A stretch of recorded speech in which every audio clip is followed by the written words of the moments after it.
भगवान देवादिदेव महादेव की कथा कहती है। जैसे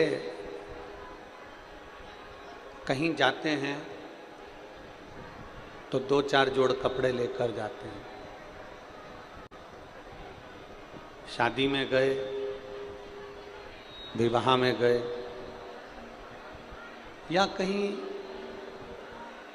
कोई आयोजन में, कोई फंक्शन में हम जाते हैं तो 4 जोड़ कपड़े लेकर जाते हैं।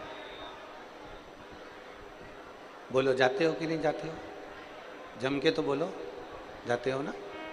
2 या 4 जोड़ कपड़े अपने साथ में रख लेते हो बैग में और चले जाते हो। कपड़े कौन से रखते हो?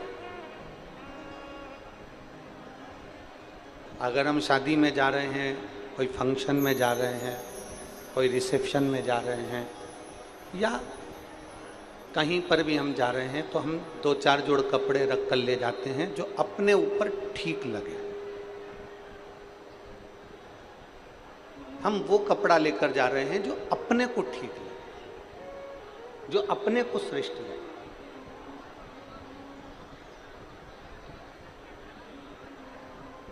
शिव महापुराण की कथा भी ये कहती है कि हम कहीं जाते हैं तो 4 जोड़ कपड़े जो अपने तन पर ठीक लगें उनको लेकर जाते हैं।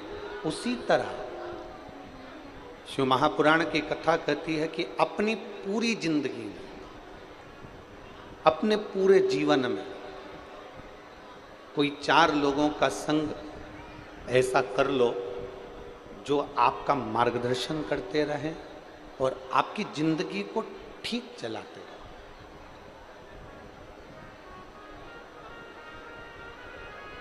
और उन 4 लोगों में सर्वश्रेष्ठ अगर कोई है तो 2 पूर्णता में श्रेष्ठ हैं, एक माता, दूसरा पिता।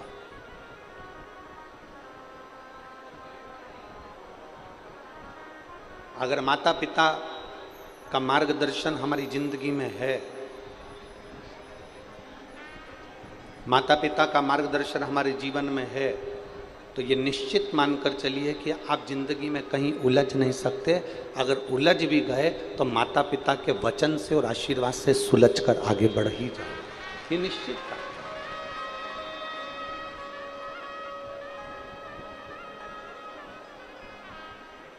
एक मनुष्य का, इस मानव शरीर का प्रथम गुरु होती है उसकी मां। दूसरे नंबर पर गुरु होता है उसका पिता। तीसरे नंबर पर उसका गुरु होता है उसका शिक्षक। और चौथे नंबर पर गुरु होता है सतगुरु। सतगुरु का नंबर आखिरी में आता है, सतगुरु का नंबर पहले नहीं आया।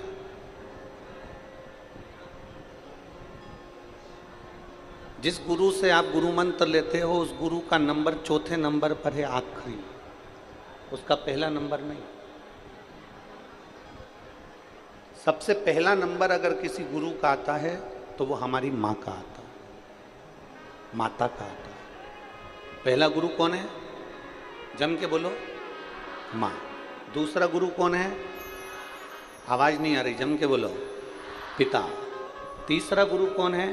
शिक्षक, जिसने तुम्हें पढ़ाया, जिसने तुम्हें विद्याध्ययन कराया, तुम्हारी बुद्धि का विकास करा। तीसरे नंबर का गुरु है शिक्षक, और चौथे नंबर पर जो गुरु आता है वो होता है सतगुरु, आखिरी है। पर अभी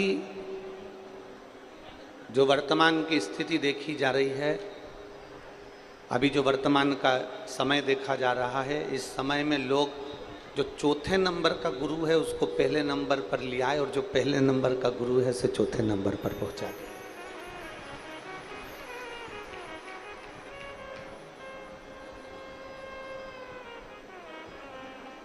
पर यह श्रेष्ठता नहीं है, इसको श्रेष्ठता नहीं है।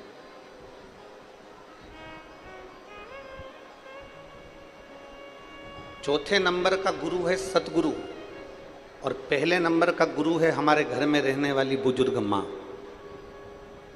पहले नंबर का गुरु है हमारे घर की माता,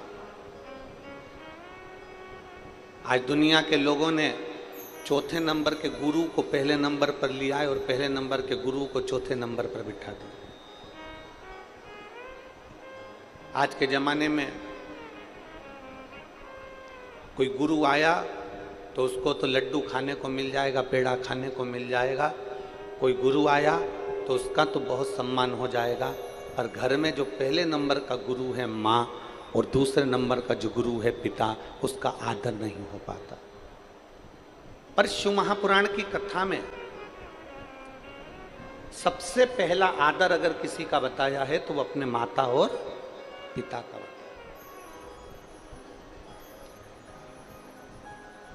श्री गणेश जी महाराज ने और श्री षडानंद कार्तिकेय जी ने अपने माता पिता के कहने पर पृथ्वी की परिक्रमा करना प्रारंभ किया। पृथ्वी की परिक्रमा कर रहे।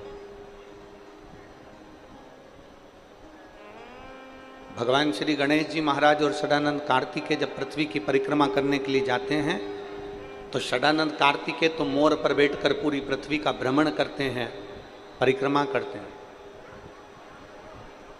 षडानंद कार्तिकेय तो पृथ्वी की परिक्रमा करने के लिए मोर पर बैठकर जाते हैं और श्री गणेश जी महाराज मूसक पर बैठकर, चूहे पर बैठकर अपने माता पिता की परिक्रमा कर लेते हैं।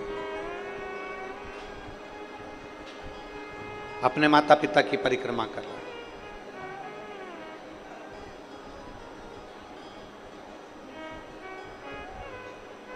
अब माता पिता की परिक्रमा कर रहे हैं मतलब माता पिता का आदर कर रहे हैं, मतलब माता पिता का सम्मान कर रहे हैं, माता पिता को आदर प्रदान कर रहे हैं।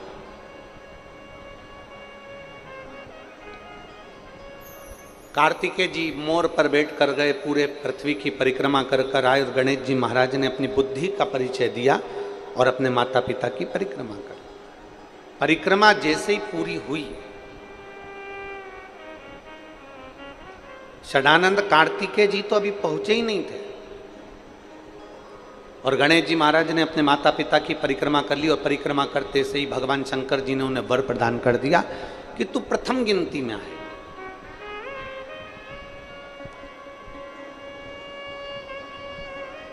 सारे देवताओं में तू प्रथम पूजा जाएगा,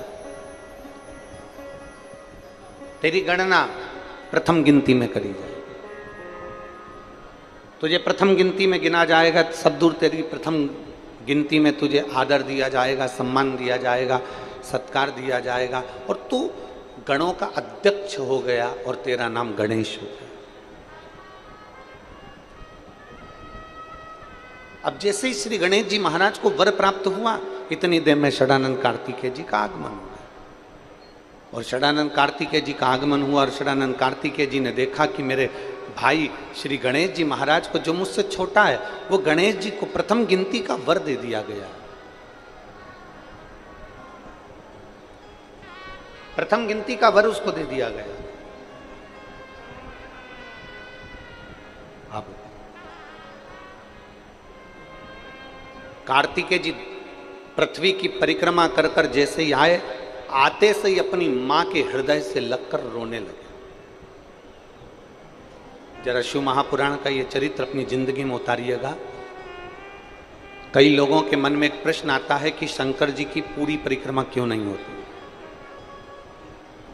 भगवान देवादिदेव महादेव की परिक्रमा क्यों नहीं लगाई जाती,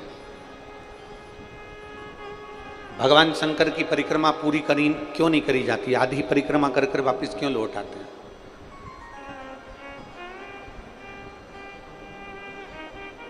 कारण क्या है, तो इसको समझना जरूरी है। षडानंद कार्तिकेय जी ने माता के हृदय से गले लगकर षडानंद कार्तिकेय जी रो पड़े, आंखों में से आंसू बह रहा, नैनों में से जल झलक रहा तो रो रहे। मां ने पूछा, कार्तिकेय तू रो क्यों रहा है,